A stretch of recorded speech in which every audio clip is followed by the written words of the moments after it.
Holy, holy, holy, our God. Shalom, shalom frères et sœurs. Nous bénissons le Seigneur pour la grâce qu'il nous donne d'être là encore, réunis ce matin autour de sa parole. C'est une grâce qu'il nous donne et nous lui rendons grâce pour ça. Nous allons prier avant d'écouter la parole de Dieu ce matin. Seigneur, merci pour ce privilège que tu nous donnes d'être de partout, de par-ci, par-là, réunis autour de ta parole en ces moments. Père, notre plus profonde prière est que tu nous parles au travers de ces moments. Combien nos cœurs sont disposés à t'écouter. Nous voulons t'entendre, nous communiquer ta pensée. Et je prie, ô Dieu, qu'au travers de ces moments, que nos cœurs se rapprochent davantage du tien. Et permets qu'au travers de ces moments, que nous puissions te connaître davantage, t'aimer davantage, afin de bien te servir. Merci parce que tu vas nous parler. Merci parce que tu vas nous faire du bien. Nous le croyons et nous le déclarons dans le nom puissant de Jésus. Je prie, ô Dieu, que je sois un instrument entre tes mains pour communiquer ta parole fidèlement. Et permets, ô Dieu, qu'au travers de ces moments, que tu déposes une sémence dans le cœur de quelqu'un, une sémence qui va germer jusque dans la vie éternelle. Laisse que tout ce que nous aurons à dire et à faire soit fait pour ta gloire, au nom de Jésus. Amen. Ce matin, je vais nous proposer deux portions d'écriture. Nous aurons comme passage de base 2 Chroniques chapitre 20, versets 1 à 12. 2 Chroniques 21 à 12. Et nous allons aussi lire Romains chapitre 8, versets 28 à 29. 2 Chroniques 20, 1 à 12 et Romains chapitre 8, versets 28 à 29. J'ai lu pour nous tous au nom de Jésus. Après cela, le fils de Moab et les fils d'Ammon, et avec eux les Moanites, marchèrent contre Josaphat pour lui faire la guerre. On vient en informer Josaphat en disant: une multitude nombreuse s'avance contre toi depuis l'autre côté de la mer, depuis la Syrie, et ils sont à Hatsasson Tamar, qui est En-Gidi. Dans sa frayeur, verset 3, dans sa frayeur, Josaphat s'est disposa à chercher l'Éternel, et il publia un jeûne pour tout Juda. Juda s'assembla pour invoquer l'Éternel, et l'on veut de toutes les villes de Juda pour chercher l'Éternel. Josaphat se présenta au milieu de l'assemblée de Juda et de Jérusalem, dans la maison de l'Éternel, devant le nouveau parvis. Et il dit: Éternel, Dieu de nos pères, n'es-tu pas Dieu dans les cieux, et n'est-ce pas toi qui domines sur tout le royaume des nations? N'est-ce pas toi qui en main la force et la puissance, et à qui nul ne peut résister? N'est-ce pas toi, ô Dieu, qui as chassé les habitants de ce pays devant ton peuple d'Israël, et qui l'a donné pour toujours à la postérité d'Abraham qui t'aimait? Ils l'ont habité et ils t'y ont bâti un sanctuaire pour ton nom en disant: s'il nous survient quelque calamité, l'épée, le jugement, la peste ou la famine, nous nous présenterons devant cette maison et devant toi, car ton nom est dans cette maison. Nous crierons à toi du sein de notre détresse, et tu exauceras et tu sauveras. Maintenant, voici tes fils d'Ammon et de Moab et ceux de la montagne de Séhir, chez lesquels tu n'as pas permis à Israël d'entrer quand il venait du pays d'Égypte, car il s'est détourné d'eux et ne les a pas détruits. Le voici qui nous récompense en venant nous chasser de ton héritage dont tu nous as mis en possession. Ô notre Dieu, n'exerces-tu pas tes jugements sur eux? Car nous sommes sans force devant cette multitude nombreuse qui s'avance contre nous, et nous ne savons que faire, mais nos yeux sont sur toi. Amen. Romains chapitre 8, versets 28 à 29. La Bible déclare: nous savons du reste que toute chose concourt au bien de ceux qui aiment Dieu, de ceux qui sont appelés selon son dessein, car ceux qu'il a connus d'avance, il les a aussi prédestinés à être semblables à l'image de son Fils, afin que son Fils soit le premier-né de beaucoup de frères. Je n'aimerais pas commencer le message que Dieu m'a donné pour nous ce matin sans dire merci à Papa pour la marque de confiance qu'il me donne d'être l'instrument que Dieu va utiliser pour nous communiquer sa parole ce matin. Et le passage que nous venons de lire, dans Romains chapitre 8, verset 29, la Bible est en train de nous donner le but pour lequel Dieu nous a sauvés, le but pour lequel Dieu nous a rachetés. Et la Bible est en train de dire, car ceux qu'il a connus d'avance, tous qui sont venus à Christ, il les a aussi prédestinés à être semblables à l'image de son Fils, afin que son Fils soit le premier-né de beaucoup de frères. Frères et sœurs, ici la Bible est en train de nous donner le but de la marche avec Dieu. Lorsque Dieu nous a appelés à lui, lorsque Dieu nous a sauvés, il nous a prédestinés à être semblables à l'image de son Fils Jésus-Christ. Donc le but de la marche avec Dieu, c'est être semblable à l'image de Christ. Dieu nous a sauvés afin de nous amener, afin de nous façonner, afin de nous travailler davantage pour nous amener à la ressemblance de la personne de Christ. Et l'impact de la vie chrétienne, c'est bien cela. L'impact de la vie chrétienne ne se mesure pas d'abord par ce que Dieu fait par nous ou ce que Dieu fait pour nous. L'impact de la vie chrétienne se mesure d'abord par ce que Dieu fait en nous. Et la plus grande question que nous devons nous poser, frères et sœurs, c'est est-ce que chaque jour qui passe de ma vie, je deviens semblable à Christ? Est-ce que chaque jour qui passe, je deviens conforme à la personne de Christ? Je ressemble davantage à Christ. C'est cela ce que doit être le but de notre vie, chercher davantage à ressembler à la personne de Christ, parce que c'est cela ce que Dieu avait en vue lorsqu'il nous a sauvés. Il ne veut pas qu'il se limite simplement à entrer dans nos cœurs, mais il veut nous amener à ce niveau où nous allons lui ressembler, être comme lui, agir comme lui, parler comme lui, tout faire comme lui.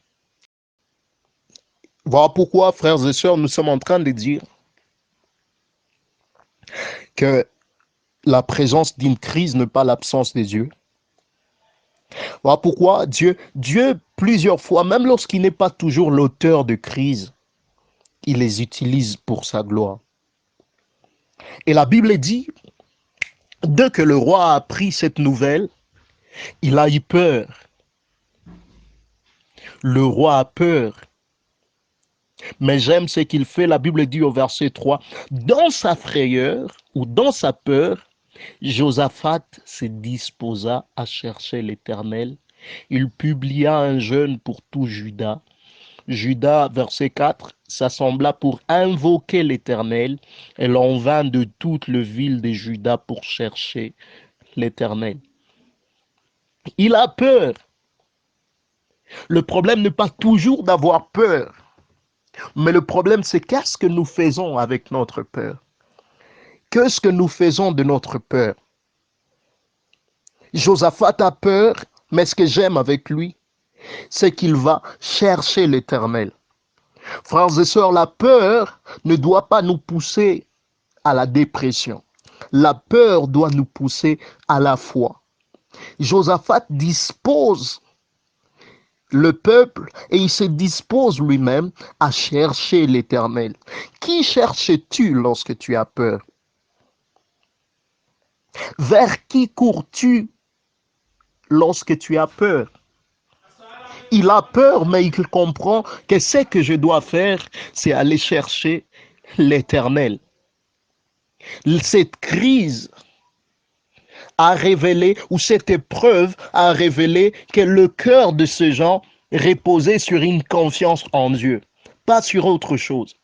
Celui vers qui tu cours lorsque tu es dans le moment des épreuves révèle sur qui tu as confiance, ou sur quoi tu as confiance, ou sur quoi ton cœur s'appuie dans ces moments de souffrance.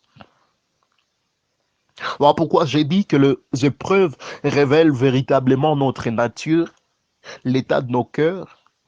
Et ce que j'aime avec lui, il va chercher l'Éternel. Il comprend que je peur, oui, mais l'Éternel est là et je dois le chercher. Et lorsqu'ils vont chercher l'Éternel, ils commencent à faire une prière.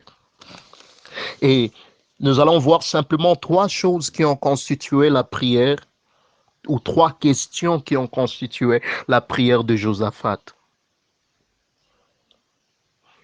Au verset 6, la Bible est en train de dire, et il dit, Éternel Dieu de nos peurs, n'est-il pas Dieu dans les cieux, et n'est-ce pas toi qui domines sur tout le royaume de nations? N'est-ce pas toi qui as en main la force et la puissance, et à qui nul ne peut résister?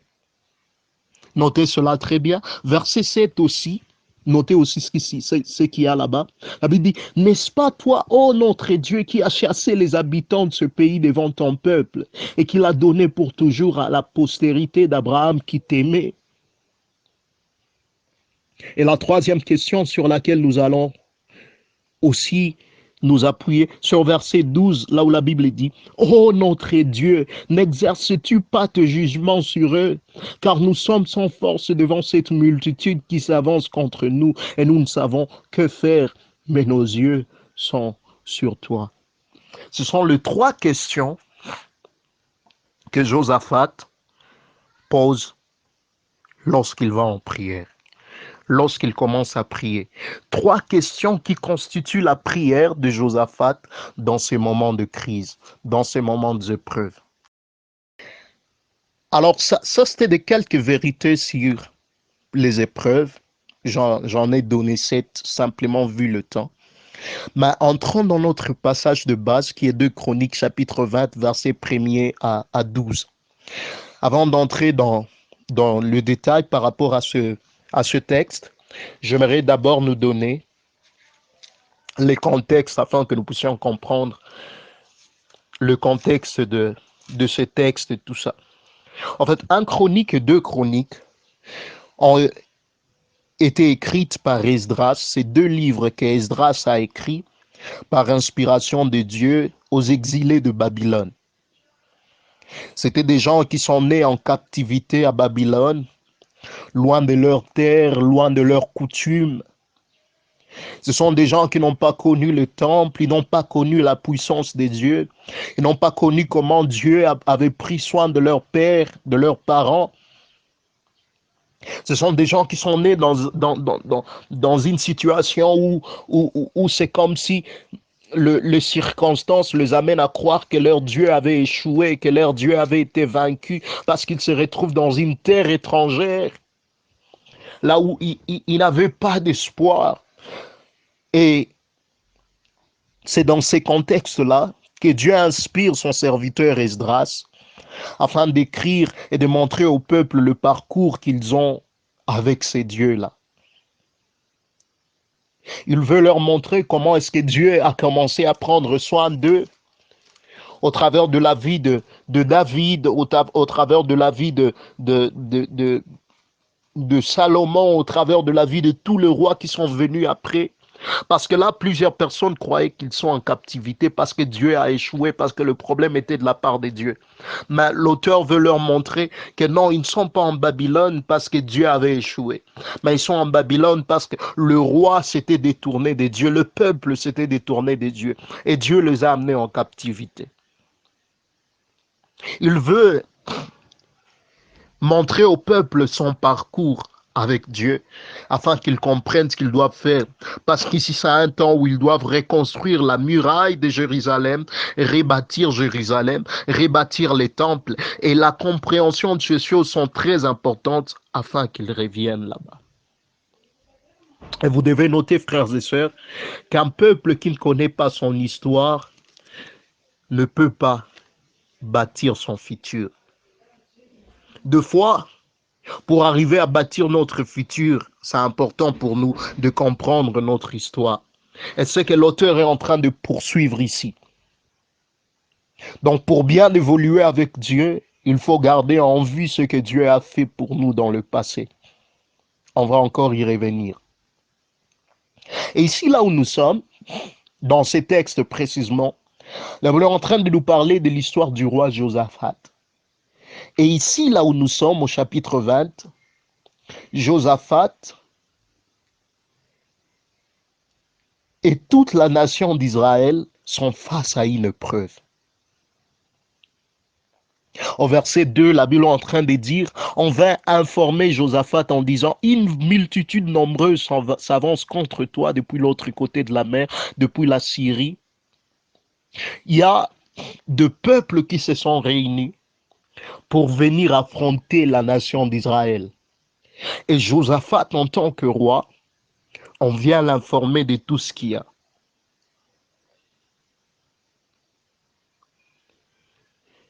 Mais j'aimerais d'emblée nous dire que la présence d'une épreuve ou la présence d'une crise n'est pas l'absence de Dieu. Et la plupart des fois, dans la vie, Dieu se manifeste favorablement dans les épreuves, où le meilleur moment pour Dieu de se manifester, c'est dans les épreuves. Vous avez le Romains chapitre 8, verset 28 est en train de dire toute chose concourt au bien de ceux qui aiment Dieu. Et dans le tout, il n'y a pas simplement que le bonne chose. Dans le tout, il n'y a pas que le bien. Dans le tout, il n'y a pas que le succès. Dans le tout, il y a aussi la souffrance et les épreuves, les crises. Toute chose concourt au bien de ceux qui aiment Dieu. Josaphat et toute la nation d'Israël sont face à une épreuve, face à une crise, mais cette crise ne signifie pas que leur Dieu est absent.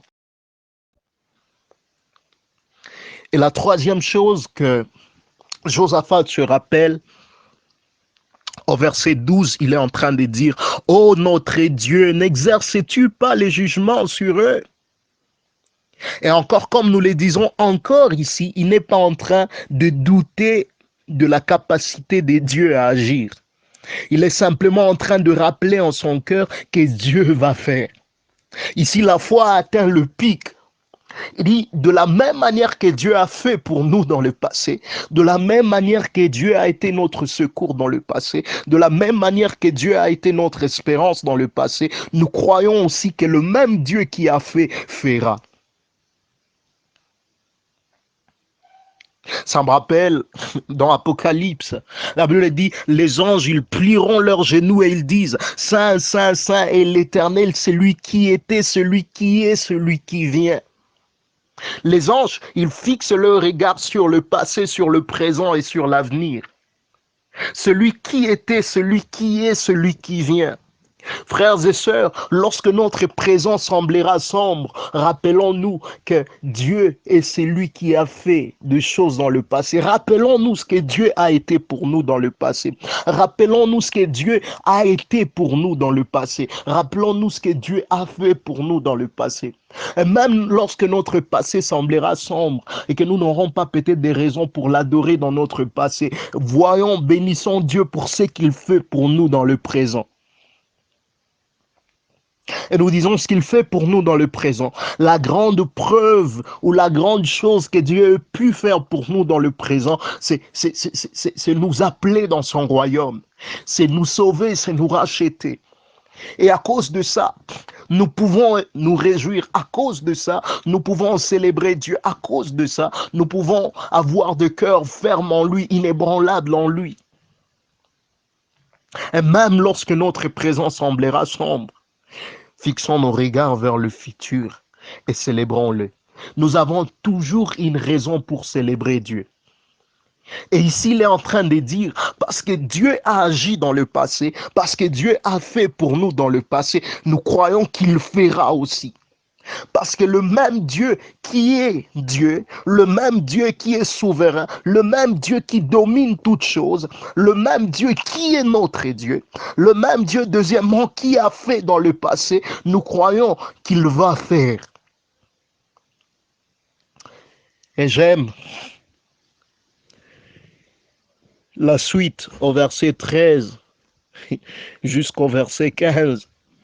La Bible dit, tout Judas s'est tenu debout devant l'Éternel avec leurs petits-enfants, leurs femmes, leurs fils. Alors l'Esprit de l'Éternel saisit au milieu de l'assemblée Jazaziel, fils de Zacharie, fils de Benaja, fils de Jéhiel, fils de Matania, lévite, d'entre les fils d'Azaph. Et Jazaziel dit, soyez attentifs tout Judas, et habitants de Jérusalem, et toi, roi Josaphat, ainsi vous parle l'Éternel, ne craignez point et ne vous effrayez point devant cette multitude nombreuse, car ce ne sera pas vous qui combattrez, ce sera Dieu. Lorsqu'ils ont cru, lorsqu'ils ont eu la conviction de qui Dieu était, lorsqu'ils se sont rappelés ce que Dieu a fait pour eux dans le passé, Josaphat, pendant ce moment où les choses ne vont pas bien, pendant ce moment où ils sont face à une crise, face à une grande épreuve, il a même peur, il ne sait pas ce qu'il doit faire, mais il se focalise sur ce que Dieu a fait dans le passé pour croire que le même Dieu qui a fait fera encore. Et la plus grande chose que Dieu a pu faire pour nous, frères et sœurs, c'est d'envoyer son Fils Jésus-Christ mourir pour nous à la croix. La Bible dit dans Jean chapitre 3, verset 16, car Dieu a tant aimé le monde qu'il a donné son Fils unique, afin que quiconque croit en lui ne périsse point, mais qu'il ait la vie éternelle. La plus grande preuve de l'amour de Dieu en notre faveur, c'est Christ qui est mort pour nous à la croix. Jésus est mort pour nous à la croix comme preuve énorme de l'amour de Dieu pour nous. Frères et sœurs, l'amour de Dieu pour nous n'est pas d'abord prouvé par ce que Dieu fait pour nous. L'amour de Dieu pour nous n'est pas d'abord prouvé pour ce que Dieu nous donne, par ce que Dieu réalise. L'amour de Dieu pour nous a été démontré à la croix au travers de la mort de son Fils unique pour nous. Et souvenez-vous que Jésus, c'est le Fils unique de Dieu. Donc, il n'a pas un autre, il n'a pas deux. C'était le seul Fils qu'il avait, qu'il a envoyé sur la terre mourir en notre place. Nous sommes deux fils de Dieu aussi, mais nous sommes deux fils de Dieu par adoption au travers de la personne de Christ. Les épreuves ne veulent pas dire que Dieu ne t'aime pas. Parce que la plus grande preuve de l'amour de Dieu pour toi, c'est la mort de Christ à la croix. Et dans Romains chapitre 8, verset 32, la Bible est en train de dire, et s'il a donné Christ pour mourir à la croix pour nous, qu'est-ce qu'il ne nous donnera pas aussi avec lui? Lorsque vous serez face à des situations compliquées, lorsque vous serez face à des situations difficiles, ne perdez pas en vue ce que Dieu a fait pour nous dans le passé. Ne perdez pas en vue ce que Dieu a fait pour vous dans le passé. Et la plus grande chose que Dieu ait pu faire pour vous, c'est envoyer son Fils Jésus-Christ venir mourir sur la terre à cause de vos péchés. La grande preuve de l'amour de Dieu pour nous, comme nous le disons, c'est la mort et la résurrection de son Fils Jésus-Christ. Ce sont les trois choses qui nous aident à tenir dans le moment de crise. Ce sont les trois choses qui nous donnent de l'assurance et de la fermeté dans le moment de crise. Nous avons dit, frères et sœurs, que les moments de crise seront toujours là. Les épreuves seront toujours là dans nos vies. Mais au travers des épreuves, Dieu veut que nous puissions le connaître davantage. Dieu veut que nous puissions découvrir une nouvelle nature de lui que nous n'avons pas. Mais les choses qui nous aident à tenir dans ce moment, premièrement, rappelons-nous qui est Dieu. Rappelons-nous qu'il est au contrôle de tout. J'aimerais conclure avec ce verset. Romains chapitre 8, verset 35, la Bible dit, qui nous séparera de l'amour de Christ? Sera-ce la tribulation ou l'angoisse, ou la persécution, ou la faim, ou la nudité, ou le péril, ou l'épée? Remarquez, Paul est en train de poser la question par rapport à qui nous séparera de l'amour de Christ. Et comme vous le savez, frères et sœurs, qui indique les gens qui, c'est pour les hommes. Lorsqu'on parle de quoi, c'est pour les choses. Mais en parlant de qui, malheureusement, il nous cite le quoi. J'aurais voulu qu'ils disent qu'est-ce qui nous séparera de l'amour de Christ? Sera-ce la tribulation, l'angoisse, la persécution, la faim, la nudité, le péril, l'épée? Mais il dit qui nous séparera de l'amour de Christ? Et puis il répond par la tribulation, l'angoisse, la persécution, la faim, la nudité, le péril, l'épée. Est-ce que Paul avait un problème de grammaire ou comment? Non, non. Ce qu'il veut simplement nous dire, c'est que ce qui nous aide à tenir dans le moment de crise, dans le moment de tribulation, dans le moment d'angoisse, dans le moment de persécution, dans le moment de faim, dans le moment de nudité, dans le moment de péril, dans le moment de paix, c'est notre connaissance du qui. Qu'est-ce que vous connaissez de Dieu? Pouvez-vous vous rappeler que l'Éternel est Dieu et qu'il est au contrôle? La deuxième des choses, lorsque vous êtes face à des moments de crise, n'oubliez pas de puiser votre force dans ce que Dieu a fait dans le passé, dans ce que Dieu a accompli pour vous dans le passé, dans ce que Dieu a été pour vous dans le passé. Et lorsque vous êtes face à des moments de crise, déclarez ce que vous voulez voir Dieu accomplir dans le futur. Ayez foi en ce que Dieu va faire dans le futur. C'est le message que Dieu m'a donné pour nous. Que Dieu nous bénisse. Amen. J'invite Papa, notre berger, notre pasteur, à clôturer ces moments par une prière pour nous tous. Amen. Et au travers du message de ce matin, nous allons voir une voie par excellence que Dieu utilise pour nous amener davantage à ressembler à la personne de Christ. Et cette voie, ça s'appelle le crise ou les épreuves. Qu'est-ce que je suis en train de nous dire? Les épreuves sont une des voies par excellence que Dieu utilise pour nous amener à ressembler à la personne de Christ. Avant de continuer, notons ces 6 ou 7 choses, 7 vérités par rapport aux épreuves dans la Bible et dans la marche avec Dieu. La première vérité, c'est celle-ci. Lorsque vous lisez Matthieu chapitre 6, verset 13, alors que Jésus est en train d'enseigner à ses disciples cette prière que nous avons appelée le Notre Père, il leur dit au verset 13, lorsque vous priez, demandez à Dieu de ne pas vous soumettre à la tentation. Mais remarquez, frères et sœurs, que Dieu nous a demandé de toujours prier afin que Dieu ne nous soumette pas à la tentation, mais ne nous a jamais demandé de prier afin que Dieu ne nous soumette pas aux épreuves. Parce que les épreuves seront toujours là dans la vie. Les épreuves, c'est une nécessité pour nous. Nous en avons besoin. La deuxième vérité, c'est que les épreuves sont différentes des tentations. Les tentations, ils viennent du diable. N'est-il point écrit que Dieu ne tente personne? Les tentations viennent du diable et le diable, en les envoyant, il a comme objectif nous éloigner de Dieu, nous amener à nous éloigner de Dieu. Mais les épreuves viennent de Dieu et en les envoyant, Dieu a comme objectif nous rapprocher de lui. Voyez-vous? Les tentations viennent du diable et ils ont comme objectif nous éloigner de Dieu. Alors que les épreuves viennent de Dieu et ils ont comme objectif nous rapprocher de lui. La troisième vérité par rapport aux épreuves dans la Bible, c'est que les épreuves sont une nécessité dans la marche de la foi.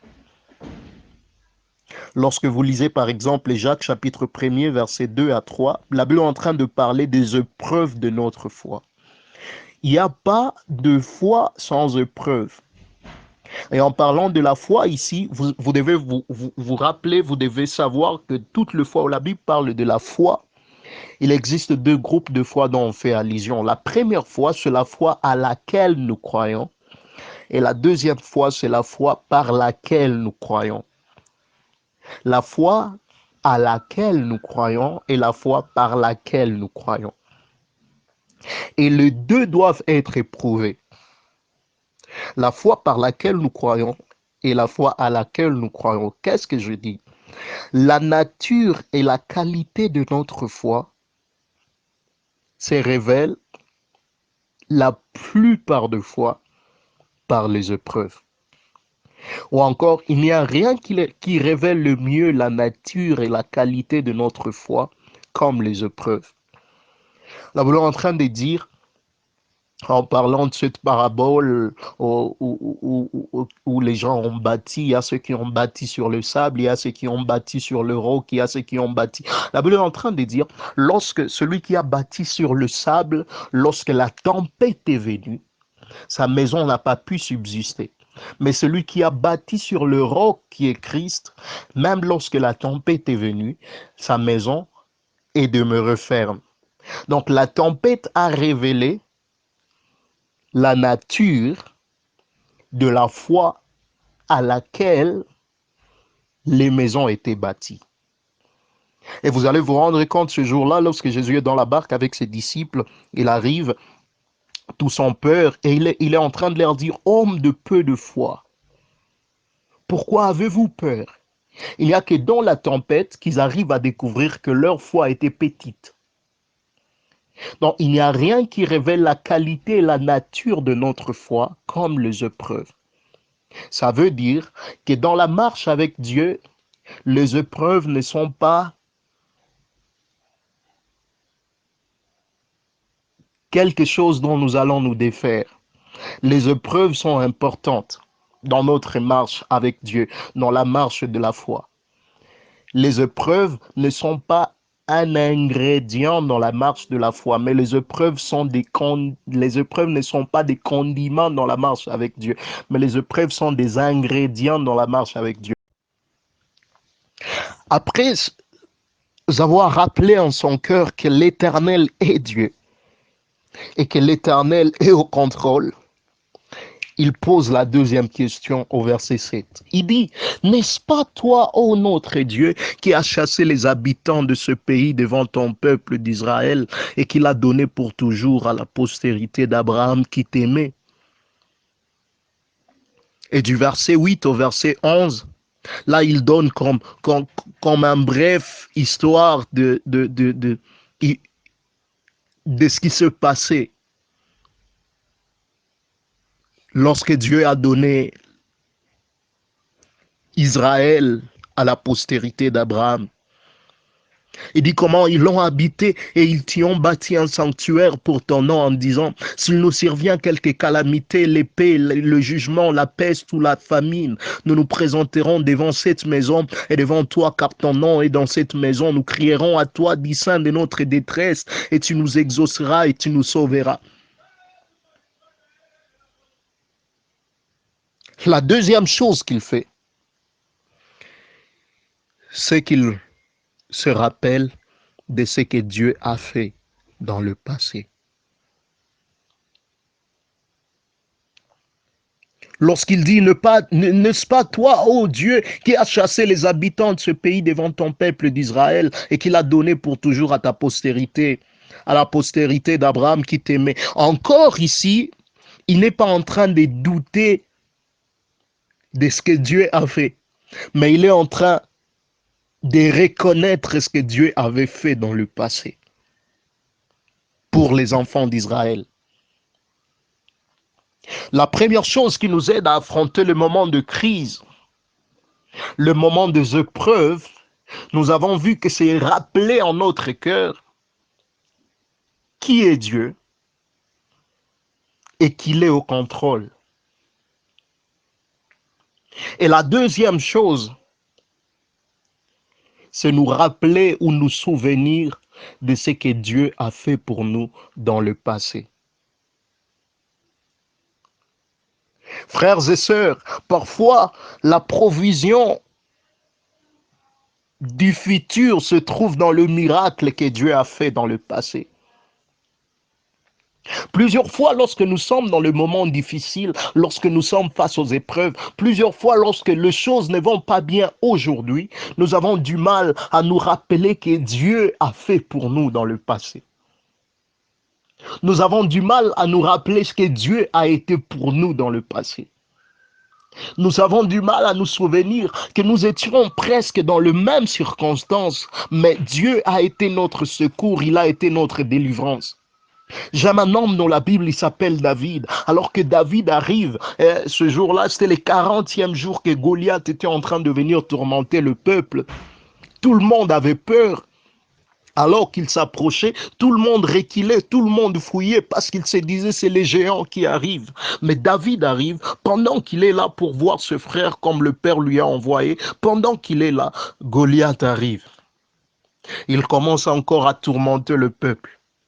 Il dit, est-ce qu'il y a un homme en Israël qu'il s'avance afin que nous puissions nous battre? Ce qu'il a fait pendant 40 jours. Et David est là. Tout le monde en le voyant recule.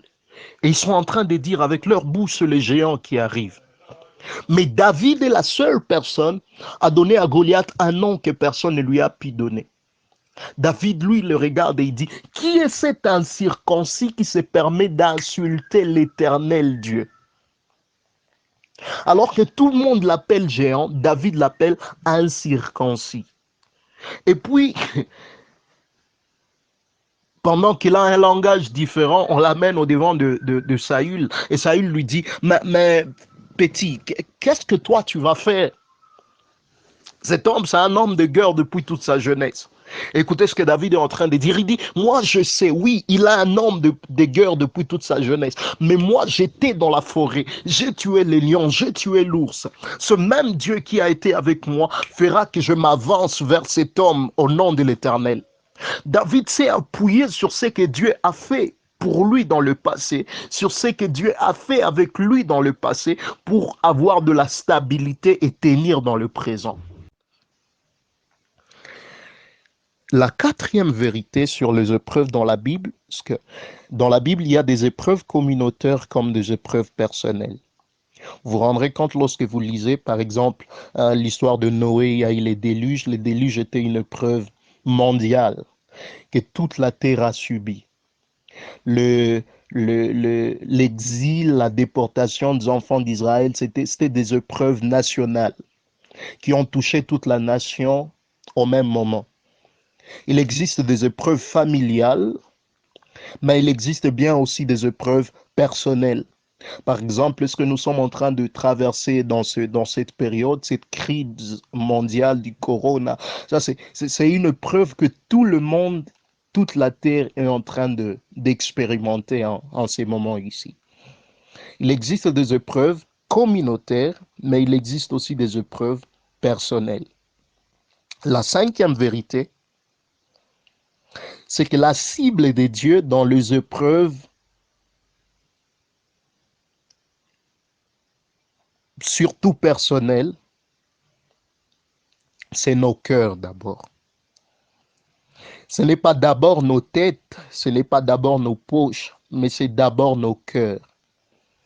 Parce que notre plus grand problème, frères et sœurs, ce n'est pas d'abord ce que nous traversons, ce n'est pas d'abord ce que nous parcourons. Notre plus grand problème, c'est d'abord notre cœur. Cela que Paul pouvait être dans la prison, mais il est en train de dire aux Philippiens, alors qu'il leur écrit de la prison, il leur écrit et il leur dit, soyez toujours joyeux, je vous le répète, soyez toujours joyeux. Mais on pourrait lui demander, mais Paul, comment est-ce que, si c'était à nous, le Philippiens, d'écrire une lettre à toi, Paul, dans la prison, c'était à nous de te dire ces choses que tu es en train de nous dire. Mais c'est à toi, plutôt, qui est dans la prison, qui est en train de nous dire à nous qui ne sommes pas dans la prison de toujours nous réjouir. Et Paul allait bien leur dire, en fait, le problème dans la vie n'est pas ce que nous traversons à l'extérieur, mais ce qui se passe dans notre intérieur. Notre plus grand problème, c'est plus notre cœur. Il y a un ministère international, OIC, Overseas International Counseling. Ils ont développé un concept que j'aime. Et ils ont dit, le problème n'est pas toujours le problème, mais notre cœur, c'est le problème. Donc, lorsque vous voulez aider soit quelqu'un dans un counseling, la plupart des fois, quelqu'un peut venir vous parler de choses et vous relater beaucoup de choses qui sont comme des conséquences. Mais pour arriver à aider la personne, il faut traiter la racine, il faut traiter la cause. Et dit la cause qui fait que toute chose se passe dans notre vie, c'est surtout notre cœur. Je vous donne l'exemple, quelqu'un vous insulte et vous répliquez. Et après, vous allez dire non, c'est pas ce qu'il m'a insulté que je vais répliquer. Mais le problème n'est pas cela. Le problème, c'est qu'est-ce qui se passait dans votre cœur qui a fait que vous puissiez répondre de cette manière-là. Parce que souvenez-vous de Jésus, même lui, on l'a insulté à la croix, mais il n'a jamais répliqué. Donc c'est possible qu'on vous insulte et que vous ne puissiez pas répliquer. Tout dépend de l'état de notre cœur. Et il n'y a rien qui révèle l'état de notre cœur comme les épreuves. La cible des dieux dans les épreuves, c'est d'abord nos cœurs. Les épreuves servent à révéler les idoles de nos cœurs et le mal qu'il y a dans nos cœurs. Sixième vérité par rapport aux épreuves, c'est que les épreuves, non seulement qu'ils révèlent la nature de nos cœurs ou la nature de nous-mêmes, mais les épreuves révèlent aussi ou sont des moments importants pour nous révéler la nature de notre Dieu ou la nature de ceux qui sont autour de nous. Je reprends. Les épreuves nous révèlent la nature de nous-mêmes, la nature de Dieu et la nature de ceux qui sont autour de nous. Vous savez, toutes ces personnes qui sont arrivées à découvrir, à avoir de nouvelles révélations des dieux dans la Bible, c'était des gens qui ont traversé de moments difficiles, de moments compliqués. Pour que Abraham arrive à donner à Dieu le nom de Jéhovah Jireh, l'Éternel qui pourvoit, il est arrivé dans une épreuve. Il ne savait pas quoi faire. Mais Dieu s'est révélé à lui et il lui a donné un nom nouveau. Regardons ces trois questions pour aussi apprendre quelque chose de la part de Dieu. La première question, c'est au verset 6, où il est en train de dire, Éternel Dieu de nos pères, n'es-tu pas Dieu dans les cieux? Et n'est-ce pas toi qui domines sur tout le royaume des nations? Et vous devez savoir, frères et sœurs, que lorsqu'il dit cela, il n'est pas en train de remettre en cause la divinité de Dieu, mais il est plutôt en train de reconnaître la divinité de Dieu. La question qu'il pose, ce n'est pas pour remettre en cause la divinité de Dieu, mais c'est pour reconnaître la divinité de Dieu. Donc lorsqu'il est en train de dire, n'es-tu pas l'Éternel Dieu?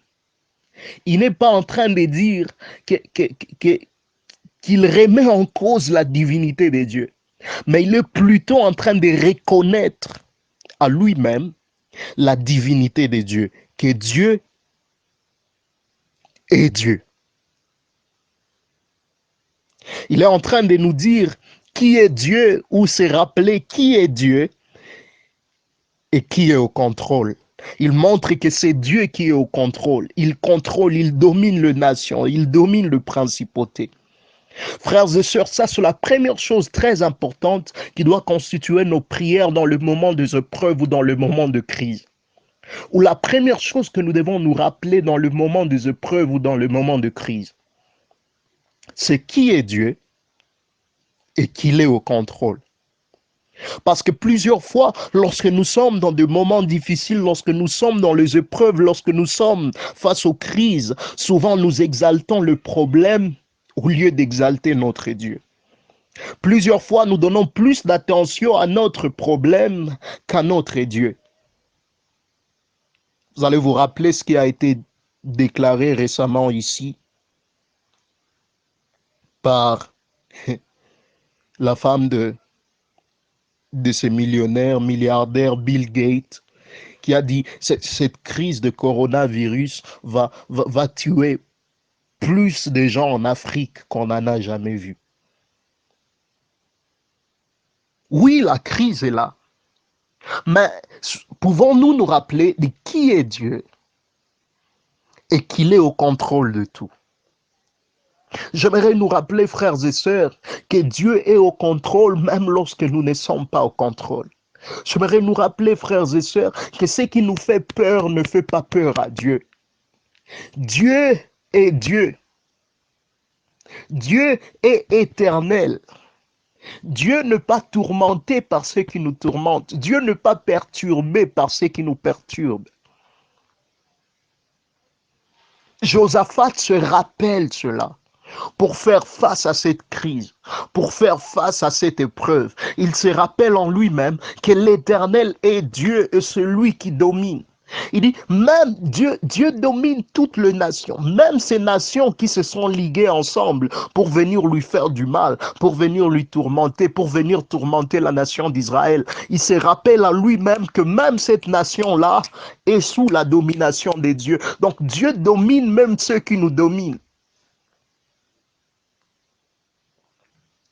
La première chose ou la première chose qui va constituer notre espérance dans le moment de crise, c'est nous rappeler qui est Dieu et qu'il est au contrôle. Ça me rappelle Job, alors que Job est dans des situations compliquées, alors que Job est en train de traverser des moments compliqués. Tout le monde l'abandonne, ce frère le rejette, ses amis sont en train de lui dire qu'il a certainement fait quelque chose de mal, parce que les choses qu'il est en train de traverser sont tellement mauvaises. Mais ce que j'aime avec lui, il arrive un moment alors qu'il ne peut plus s'expliquer, mais il dit, mais c'est que je sais que mon Rédempteur est vivant et il se lèvera le dernier sur la terre. Même lorsque les circonstances l'amènent à croire que l'Éternel n'est pas vivant, même lorsque les circonstances l'amènent à croire que Dieu l'a oublié, mais ce qu'il s'est dit en lui-même, il dit, je sais que mon Rédempteur est vivant. Et remarquez, frères et sœurs, qui ne dit pas, je sens que mon Rédempteur est vivant. Et c'est cela notre problème. Plusieurs fois, nous marchons par les sensations que par le savoir. Il dit, je ne le sens pas.